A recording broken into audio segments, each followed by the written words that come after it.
Continuamos compartiendo junto a ustedes la mañana del 11, estamos en vivo y ya estamos comunicados vía Skype con el diputado nacionalista por Maldonado, el doctor Diego Echeverría. Diputado, buen día, ¿cómo le va?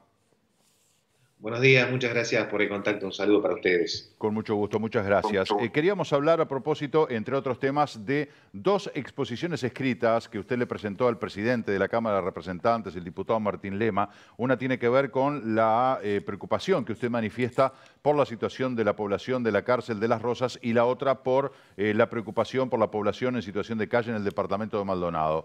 Yendo a la primera exposición mencionada, la preocupación de la situación sanitaria que se podría estar viviendo en la cárcel de Las Rosas. Hace pocos días el comisionado parlamentario Juan Miguel Petit no solamente dijo que no existía ni un solo caso positivo en las cárceles uruguayas, sino que también hacía, por otro lado, una referencia a una situación de precariedad y que habría que tomar medidas para seguir manteniendo esta situación. Puntualmente, en la cárcel de Las Rosas sabemos de una situación de sobrepoblación o superpoblación o hacinamiento. ¿Por dónde pasan específicamente sus preocupaciones, diputado? Bueno, he sabido la situación de hacinamiento que llevan a lo largo de los años las cárceles en Uruguay, y la cárcel de Las Rosas, como vos bien decís, Marcelo, no es la excepción. Nosotros, en este sentido, le expresamos al Ministerio del Interior nuestra preocupación, sobre todo del seguimiento de estos temas. Si bien hay información pública e institucional que dice que no hay ningún caso, es importante el monitoreo de estos temas, sobre todo a la luz de lo que pasó hace pocos días con lo que se llamó el vector Vilar de O, incluso en situaciones que no son de tanto hacinamiento como la que puede llegar a haber en una cárcel como Las Rosas. Por eso es que nosotros en este tema queríamos información de primera mano, que la tuvimos. De hecho, nosotros lo presentamos el martes, y el mismo martes a la noche tomó contacto con nosotros el director general del Ministerio del Interior, el doctor Luis Calabria, para informarnos el seguimiento y las políticas que se han llevado a cabo en las últimas semanas en esto, que afortunadamente han mantenido una zona de riesgo y de vulnerabilidad, como son las cárceles, libres de COVID-19. El seguimiento de estos temas es fundamental, y sobre todo nosotros que somos representantes por el departamento de Maldonado tenemos que hacer hincapié en esto y poner el foco sobre esto. No solo por lo que sucede dentro de la cárcel, sino porque muchos de los funcionarios, de los policías, de los trabajadores que están ahí, entran a la cárcel, pero después salen y tienen contacto con la sociedad, con sus familias, en un comercio. Todos sabemos los cuidados que hay que extremar en estas situaciones. Por eso nuestro planteo, que inmediatamente, creo que con una actitud bien proactiva del Ministerio del Interior, tuvimos respuesta la misma noche, con información de primera mano de cómo se viene llevando adelante esto. Ahora, con el respeto de todas las autoridades, ¿no? Pero a mí me parece que usted debe conocer mucho mejor la realidad de Las Rosas que de repente el presidente de la Cámara de Representantes o alguna autoridad a la que usted en el pedido de informes le solicita información y que lo dirija a las autoridades en la materia. Digo, usted es un locatario y además ha estado siempre atento a toda la problemática de Maldonado, y yo infiero de que usted la tiene mucho más clara que ellos, ¿no? Sí, pero está bueno el contacto. ¿Sabes por qué, Marcelo? Porque ahí hay autoridades que están en el día a día. Y uno, si bien puede tomar conocimiento como representante de Maldonado, o en el caso mío como abogado cuando tenía que ir por trabajo a Las Rosas, pero no el día a día de trabajo, de funcionamiento, de las necesidades. Creo que siempre está bueno escuchar a los que están en el frente de batalla.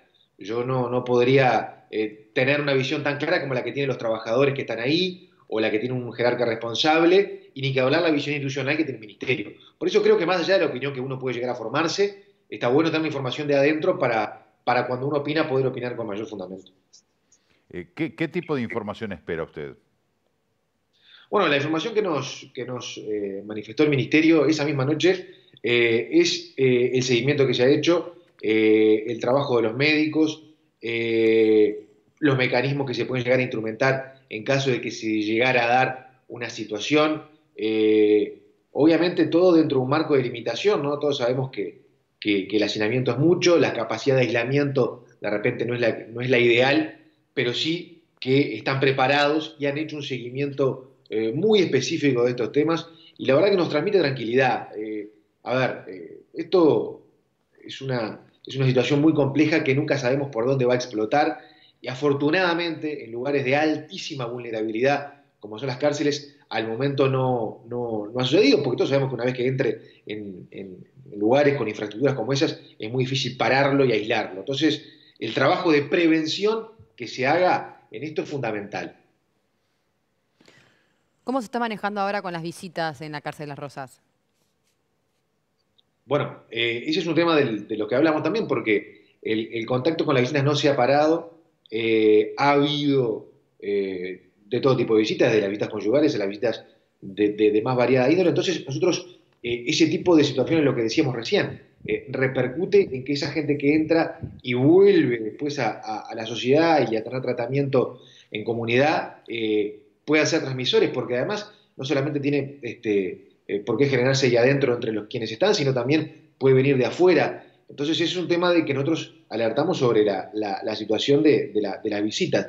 También es muy complejo la tensión que se puede llegar a vivir en una cárcel para tomar medidas de aislamiento total y cortar todo tipo de contacto. Entonces es una delgada línea que por eso nosotros hablamos con el Ministerio, porque tal vez la mirada que podemos tener nosotros afuera no toma en consideración datos del día a día que hacen a la convivencia dentro de una institución carcelaria, ¿no? Diputado, Petit había dicho de que las visitas a la población carcelaria estaban restringidas, que pedían de que no fueran, que es una situación muy difícil, ¿no? Porque más allá de que son personas privadas de su libertad por haber cometido algún tipo de delito, pero el hecho de privarle las visitas significa coartarles un derecho establecido que tienen, ¿no? En el caso de Las Rosas se ha intentado, se ha recomendado de que los familiares o las parejas no visiten a los reclusos. La recomendación está y se ha acotado, pero no se ha eliminado absolutamente.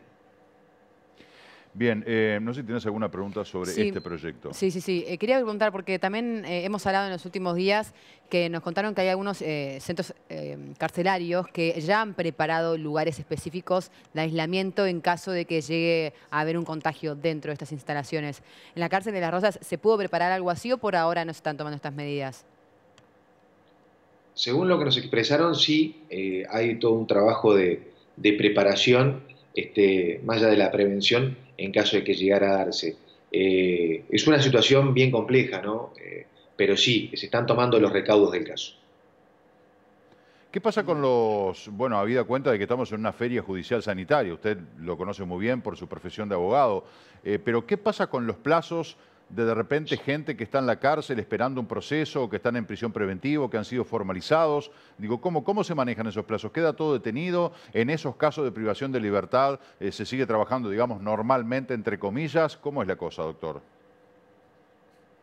Está bueno el planteo que vos me hacés, Marcelo, porque en días pasados se presentó en la Cámara de Diputados un proyecto de el Colegio de Abogados, con participación de algunos colegios del Uruguay, vinculado a los temas de los plazos procesales.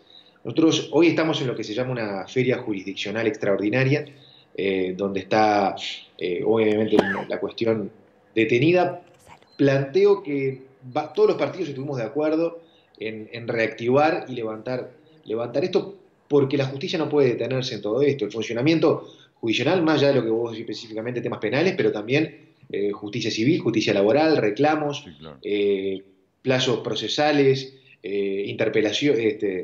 apelaciones. Es decir, no podemos permitir que esta situación extraordinaria, como es el coronavirus que estamos viviendo, paralice la justicia. Si en una sociedad se paraliza la justicia, se paraliza el Estado de Derecho.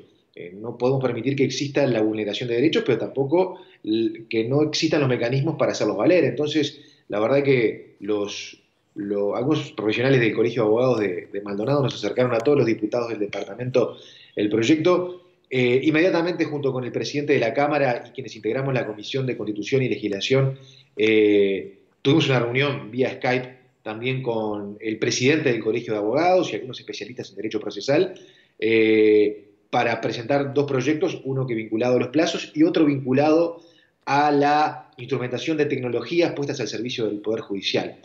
Ya se presentó el proyecto de los plazos, que es el más urgente además, porque hay un plazo del 30 de abril donde antes de esa fecha tenemos que pronunciarnos, Y se mandó inmediatamente a la Comisión de Constitución y Código para que lo tratemos urgentemente. Vamos a estar recibiendo ya probablemente el martes a la Suprema Corte de Justicia, al Colegio de Abogados y al Tribunal de lo Contencioso Administrativo para darle un tratamiento urgente a esto, porque de la mano de esto va la reactivación de la defensa de los derechos de los ciudadanos.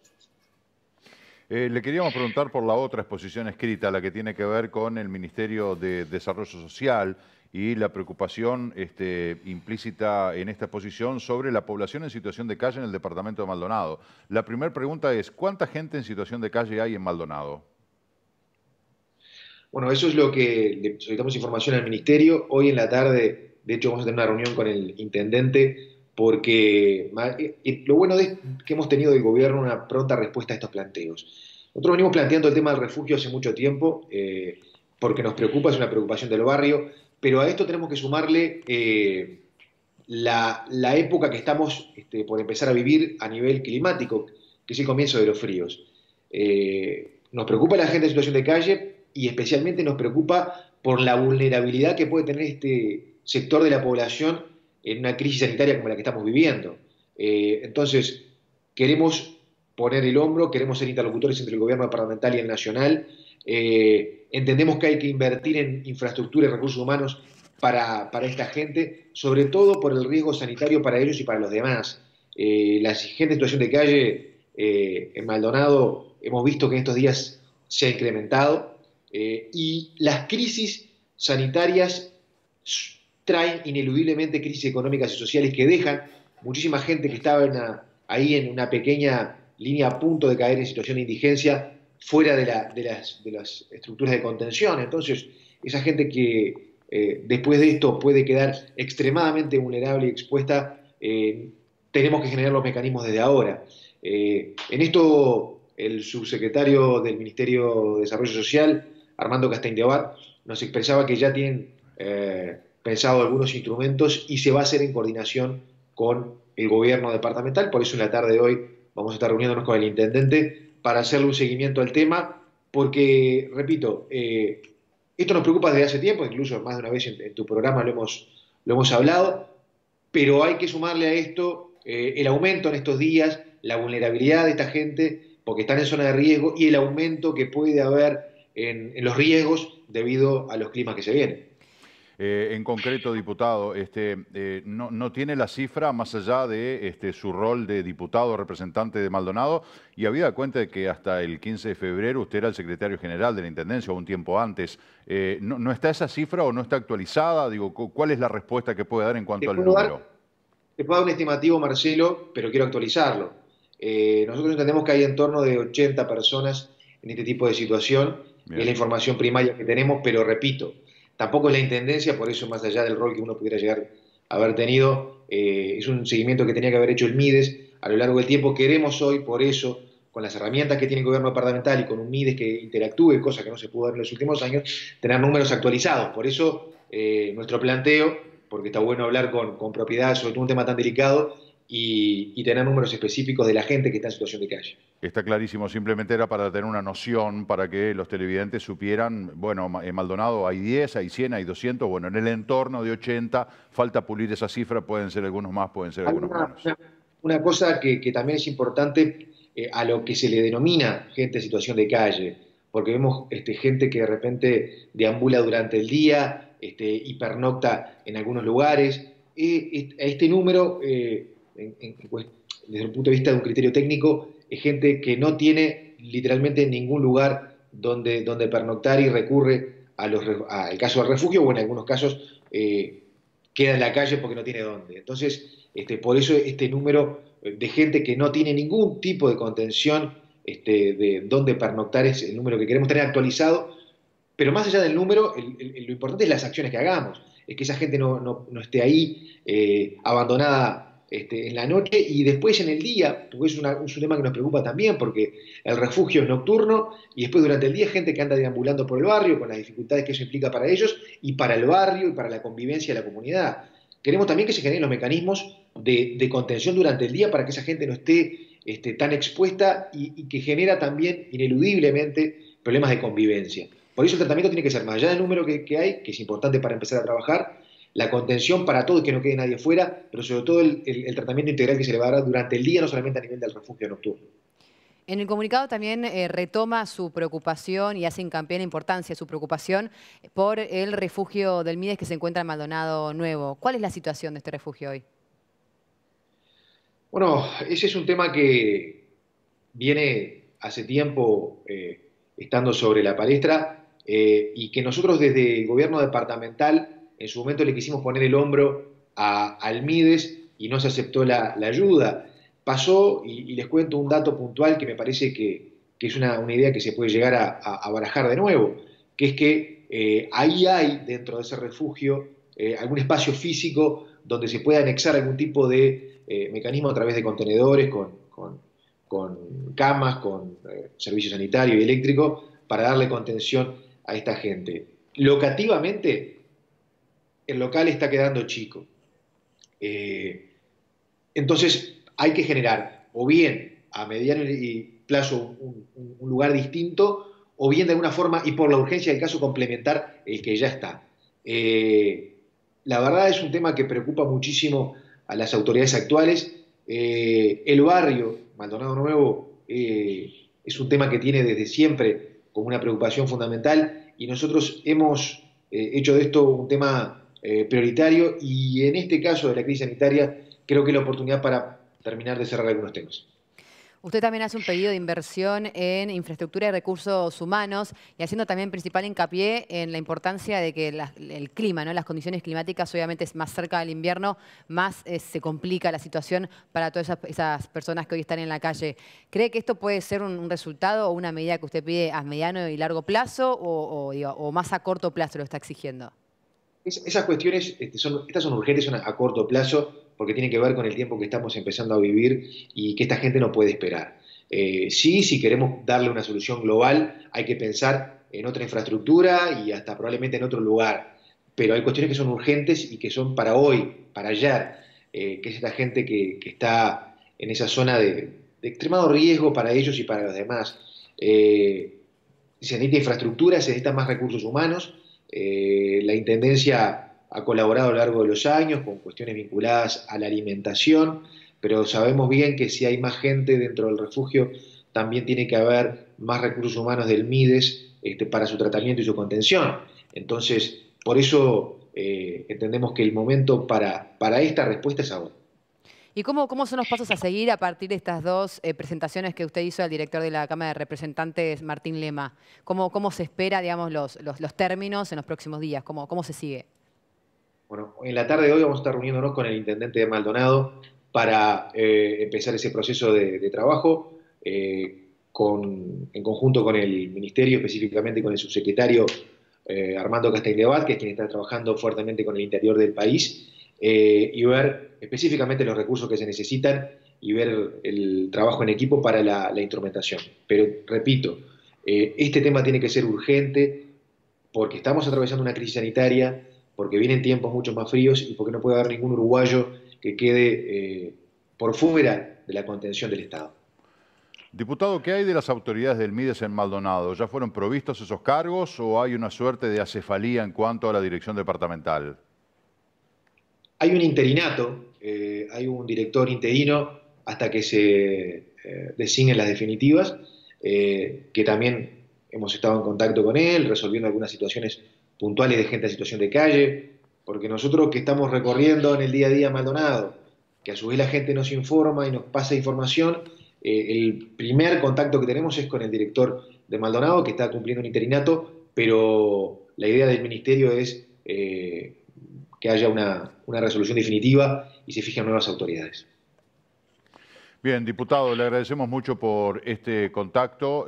Vamos a ver qué respuestas obtiene de estas exposiciones escritas cuando el presidente de la Cámara de Representantes le responde y, por supuesto, estaremos contestes para profundizar y ver cuáles son esas respuestas. Muchas gracias, Marcelo, y creo que son temas que tenemos que encarar, sobre todo en los tiempos que estamos viviendo, además donde desde el punto de vista parlamentario hay temas que están ya por entrar, como es el tema de la ley de urgente consideración, y que son grandes temas para el futuro del país, pero que hay cuestiones que son urgentes y que no pueden esperar. ya que toca el tema, porque bueno, en realidad queríamos preguntarle, pero por una cuestión de tiempo no pudimos y no podemos profundizar. La ley de urgente consideración ha sido entregada a todos los legisladores de todos los partidos, es decir, la totalidad del Poder Legislativo tiene en su poder ya las modificaciones incluidas de la ley de urgente consideración. Sí, recibimos hace unos días la última versión. No ha entrado formalmente al Parlamento, va a entrar... ¿Hay plazos para ello? No, para ingresar no, probablemente ingrese en los próximos días a través del Senado, de la Cámara de Senadores, y vamos a estar encarando estos temas que para nosotros son bien importantes. Ahí lo hemos dicho en más de una ocasión, están los principales temas que tienen que ver con la reforma del país que queremos, tanto a nivel de seguridad como de competitividad, producción, economía, temas como la inclusión financiera obligatoria, la importación de combustibles, 502 artículos, es más, esta nueva versión creció un poquito más respecto de la anterior, con algunas modificaciones respecto de la anterior, por ejemplo, en materia de inclusión financiera, donde hoy, antes en el primer proyecto no había un tope, hoy hay un límite de $100.000 sobre el cual por abajo de ese monto puede manejarse sin inclusión financiera y por encima de ese monto es obligatoria, y algunas modificaciones que hacen a la marcha del país de los próximos tiempos. Pero repito, es una ley que tiene que entrar, se ha dado, y ustedes lo han expresado muy bien en su programa, un debate sobre la oportunidad de si ingrese o no ingrese. Nosotros entendemos que sí, que tiene que ingresar, que para eso estamos para trabajar. Los temas del país no se pusieron en pausa por el coronavirus, la seguridad sigue siendo una preocupación, el empleo sigue siendo una preocupación, la competitividad del país sigue siendo una preocupación con los costos de producción. Es decir, no podemos poner en pausa el país por el coronavirus. Es momento de que encaremos estos temas, lo estudiemos, porque para eso estamos los diputados y los senadores, y cuanto antes se le dé tratamiento, porque repito, tenemos que estar preparados para el día después. No vamos a empezar a trabajar y estudiar esta ley después que salgamos del coronavirus. Tenemos que ir empezando a sembrar esto para cosechar los resultados después. Está bien, pero convengamos que estamos en plena travesía de ese túnel, como dijo el propio presidente de la República, y desde el Frente Amplio se argumenta de que capaz que no es el momento oportuno, en el entendido de que, bueno, ¿qué van a hacer? ¿Van a formar las comisiones y se van a reunir a trabajar? Porque usted dice, el país no se detiene y tenemos que trabajar. Bueno, pero hay que trabajar tomando y respetando las recomendaciones sanitarias, es decir, evitar aglomeraciones, no reunirse. Ustedes pueden trabajar a distancia, pero me parece que sí, la discusión de semejante ley, que ahora tiene 500 y algo de artículos, hacerlo por Skype como que parecería de poco sustento. Capaz que era un poco más pertinente esperar a que estuviéramos más cerca del final del túnel como para darle el debate profundo y serio que merece esta ley, ¿no? El tema es dónde está el final del túnel, Marcelo, y cuándo empezamos a encarar este tema. No sé, pero por lo pronto ahora no. Pero ¿por qué? ¿Dónde está la imposibilidad de que la vayan estudiando, digiriendo y haciendo las respuestas o las reformas necesarias en la tranquilidad de su... Eso sí, eso está perfecto. Es más, me parece que está muy bien eso de que todos los legisladores la tengan, porque es una ley enorme, que hay que estudiarla muchísimo, que tiene muchas, hay que hacer lecturas comparadas, etcétera, etcétera. Pero el tema del ingreso al Senado de la República para la discusión, capaz que es un poco prematuro. Hay que verlo, y son opiniones, son puntos de vista, pero sí, de la misma forma que hay rubros que están trabajando, y si, por darte un ejemplo, un supermercado está trabajando y está atendiendo gente y está hablando y está comunicándose con las garantías del caso y los resguardos sanitarios que corresponden. ¿Cuál es la diferencia entre que alguien que está trabajando en un comercio y 2 diputados o 2 senadores se puedan sentar también en una sala con la debida distancia, hablando, intercambiando y mejorando esta ley? Pero no son 2 diputados y 2 senadores, son 99 diputados y 30 senadores. Pero Marcelo, ¿vos viste los supermercados cómo están? Hay contacto de gente. En los supermercados te dejan entrar de a 1 o de a 2. Marcelo, y se puede hacer. Una ley de esta característica no se puede discutir entre 2 diputados y 2 senadores. Tienen que estar los 120 legisladores dispuestos y disponibles para discutirla. Es una visión que recojo de lo que opina la gente, ¿verdad? Que quede claro. Sin duda, y es absolutamente respetable. Nuestra postura es que hay temas que no pueden esperar, que nos pagan para trabajar, y que hay temas que no se pusieron en pausa por la crisis sanitaria y que cuanto antes empecemos a trabajar en estas herramientas, mejor vamos a poder recomponer nuestro país el día que esto termine. Diputado, muchas gracias y disculpe la extensión de este tema que queríamos de alguna manera, aunque sea muy superficialmente, abordarlo. Ya profundizaremos específicamente sobre esta ley de urgente consideración. Gracias a ustedes por permitirnos plantearlo, porque son de los temas que han estado en el tapete los últimos días y está bueno que la gente se entere de las distintas visiones. Con mucho gusto, hasta pronto, que le vaya muy bien. Un abrazo, Marcelo, un saludo. Gracias, igualmente, gracias. Bueno, se genera esa dicotomía, ¿no? De decir, bueno, a ver, la ley de urgente consideración sí es importante, tiene cosas importantes, hay que discutirla. Fue la ley madre, por algo ley de urgente consideración, aunque la ley madre dice que es la del presupuesto, pero se habló durante toda la campaña electoral de la famosa ley de urgente consideración y todo lo que giró en torno a ella. Evidentemente me parece perfecto que los legisladores la tengan para estudiarla, con tiempo, que la puedan leer, que la puedan consultar, etcétera, etcétera, me parece fundamental. O sea, que los legisladores estudien, se impregnen de los contenidos de la ley para después poder discutir con argumentos sólidos, ¿verdad? Hacia un lado, hacia el otro, a favor o en contra.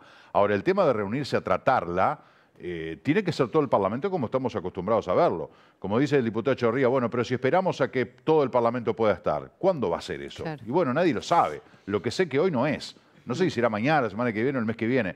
Capaz que da la sensación, desde una impresión ciudadana, y subrayo una opinión personal, da la sensación de que estaría bueno capaz que esperar un poquitito más, porque hablamos de una ley muy importante, sin perjuicio de que el Parlamento sigue trabajando, se siguen reuniendo y siguen legislando, pero esta ley en particular, la LUC en particular, capaz que merecería esperar un poquito más para que ingrese al Parlamento, habida cuenta de que todos los legisladores tienen la obligación y el derecho de estar presentes para discutir y argumentar a favor o en contra. Sí, a ver, otras formas también es buscar como una forma alternativa, ¿no? De empezar capaz o flexibilizar las medidas en cuanto a empezar a debatirla online, no sé, hoy en día no se permite, no existe esta regla, digamos, pero hay, según cómo avance también la situación, ¿no? Capaz que de acá a un mes, yo no la veo, salvo a través de la plataforma Zoom, porque ¿cómo haces para poner los 99 diputados online? No sé, si no respetan el reglamento, claro, estando en el hemiciclo, que todo el tiempo el presidente tiene que estar llamando por los tiempos, por las alusiones, etcétera, etcétera, bueno, etcétera. capaz que eso está más fácil de controlar. Online, porque habría se me ocurre que sería... habilitar, cada uno tiene como su tiempo exacto. Está bien, o sea, te mutean, claro, el micrófono. El único que lo tiene habilitado es el legislador que habla. Bueno, lo mismo pasa en el Parlamento, pero igual en el Parlamento se vocea, ¿no? Claro. Andan los gritos de una bancada a la otra, de una banca a la otra. Es materia opinable, por supuesto cada uno puede tener su mirada, pero bueno, aquí escuchábamos al diputado Diego Echeverría. Hay un señor que nos escribe y dice, están hablando de barbijos, de comprar tapabocas, de usar tapabocas, y yo no tengo ni para comprar una flauta. Eso es un mensaje bien sintomático de una situación muy precaria que está pasando muchísima gente, otra que tapabocas que una flauta. Hay gente que no tiene un litro de leche, como este señor que nos escribe, que no tiene para darle de comer a sus hijos. Vas a pensar en comprar un tapabocas que te vale 50 mangos, en el mejor de los casos, y que además no es que digas, bueno, gasto 50 pesos y estoy cubierto para toda esta situación. No, 50 pesos y es descartable, ¿no? Es por un rato y después 50 pesos más. Yo prefiero comprar 2 litros de leche que un tapabocas. ¿Qué querés que te diga? La verdad que en situación de apremio, ¿no? Sí. Bueno, vamos a una breve pausa. Tenemos mucho más para compartir con ustedes. Quédense con nosotros en La Mañana del 11.